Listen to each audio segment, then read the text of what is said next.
but we need to get now to a man who's in charge of the Saints today.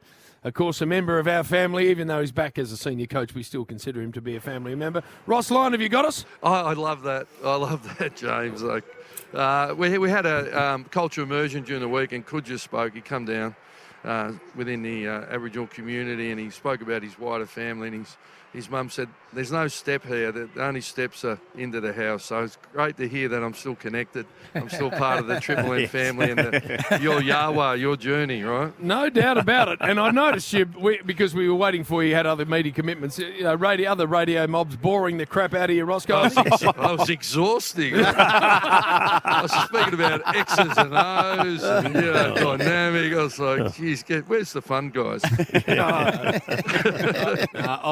I love it. I want to ask you this. Given what we've seen with Dimmer during the week and with Clarko for a special reason, are you loving it? Is it fun? Are you able in this second incarnation as St Kilda coach to enjoy it? Look, I got my big boy pants on. I'm like, look, it takes a lot out. Where they've been, like flags and multiple flags and built their clubs with other people, obviously. But you got 44 sons and then you got your assistants and you give a lot and obviously a couple of different circumstances. So, I don't want to see anyone injured, and Clarko, I certainly don't want to see him injured, and I'd love to see him back coaching. And we know he's a great father, great coach and husband, all those things. So let's hope everyone gets through that challenge on both sides of the fence with no one being injured. With Dimmer, I just respect that he's acknowledged I got nothing left to give, right? And he's emotionally put himself on the line and delivered, and he's just choosing happiness in his life when he needs it. And I think he'll regenerate at some point. When that is, I don't know. It could be like me, 2 years. He'll be good in the box, Triple M. Oh, Sunday. yeah. So, I've had a beer with him over at Harvard one night. He's ripper company. So, look, it's a demanding job, but it's a privileged job. And, it can wear you out a little bit, the intensity. But for me, I'm renewed. I see it as my last swing. And, so I'm at a place that it feels like home. And I've got incredible support.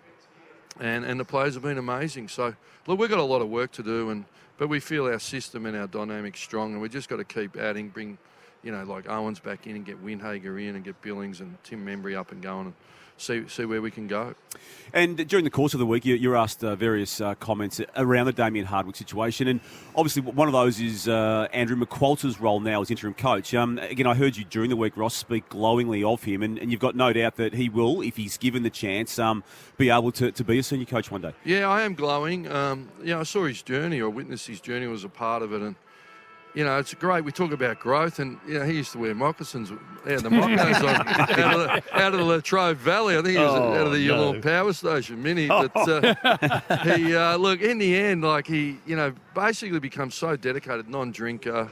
Got rid of the moccos and was a real cultural driver. And he could give feedback to our big boys down there, like Goddard and Rewald. He held everyone to account, and he just gave best effort. And then he went to, there's no doubt he's played a part at Richmond and Xavier Clark in there, the cultural piece and standards, but he's cutting edge on the outnumber, the counterpunch game. And I think I think why it's in his favour. I think if you're Richmond, right, you got to, I don't know how many boards do it, are clear on the style of play they want, but I'm tipping Richmond aren't going to go to a control game for anybody, right, and a kicking game. So, how they play the mechanics, I would think Richmond footy is the Richmond brand and how they play. And I think you've got to have a deep understanding of that. So I think that helps him. But, he's got 11 weeks to handle the other side of the fence as well. So, he's got some wins and losses coming. And I feel a bit sick because we play him in 2 weeks. I don't want to punch him up too much. Hopefully he gets ahead of himself, worried about his PowerPoint for the end of the year. Hey, Ross, you spoke about a few players you need to get back, but one man, Max King, came in last week, kick 4. Just a bit more of an open game, gave you some direction going forward. Pleased to have him back. Yeah, he was handy, wasn't he? Sort of a bit better than I thought. But it's a credit to, look, he worked incredibly hard. We knew he was fit. We knew he put on some kilos and he was strong. Look, if I thought he kicked 1 or 2, I'd be wrapped. But look, it was an up-tempo game. It was just 40% play on both teams. So we had a couple of dour ones, but they took it on, and we're pretty keen to move the ball how we were early in the year, get moving and up-tempo. So, look, it was a challenging game, but he played an important part. it'll be interesting to see how he bounces back 6-day break second game, you know. Hopefully he can maintain a little bit. But if he brings it to ground for our, you know, smalls like Gresham and Butler and Higgins, I think we'll be okay. Well done, Roscoe. 7-3, you're flying. Oh, you're there, Billy. Yeah, Oh, I'm you're in. there, Billy. I'm down in GMHBA Stadium. This is magnificent down You're here. not complacent down there, are you, Billy? I am. Yeah. I've just dropped off a bit, to be honest, Roscoe. But I'm just having a look at the new stand here with no seats in it, and probably won't open for another 3 or 4 months. But anyway, Roscoe. Is the Labor government funding that as well, is it? That's Well, why the the Dockers ended up playing a final down there, was it? Keep everybody happy. Yes. I tell you what does It's help. not bad. The rorts in this stuff. Nice, Ross. Nice. Like No, it. marginal seats are very important, Roscoe. Very, very important.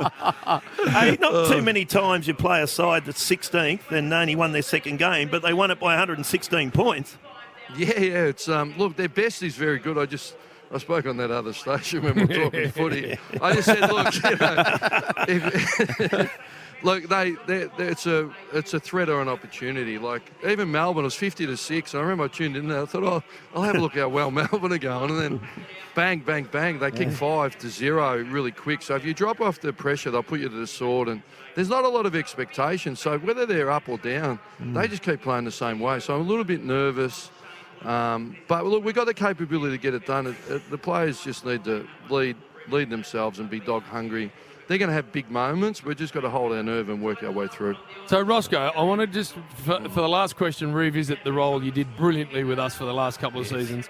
Did that mean that these interviews now you view a different way? And I ask you that because we've had coaches get a bit disgruntled with us over the journey. What, with you guys? And I've thought to myself, how when we are just bananas? How do they take you seriously? Exactly. Yeah. What? I mean, Stevie J, you know. I was hoping he was. Oh, no, he's on that crew tomorrow. I was going to remind him, I'm actually coaching St Kilda, not the Hawks. So, seriously, he's taken it. I thought the duck couldn't get any looser. He's taken it to a whole new level, hasn't he? Bill's rubbing off on him. That's what's happening. Oh, no, I had real joy, you know, that game. I saw Andy Moore in the box next door when Collingwood Elliott kicked that winner. Like, it brought me the greatest joy I had in 10 years. But I love the M's. Hope I'll be back there one day. Keep the seat warm. Good on you. Thanks, Good luck today. Well done, Roscoe.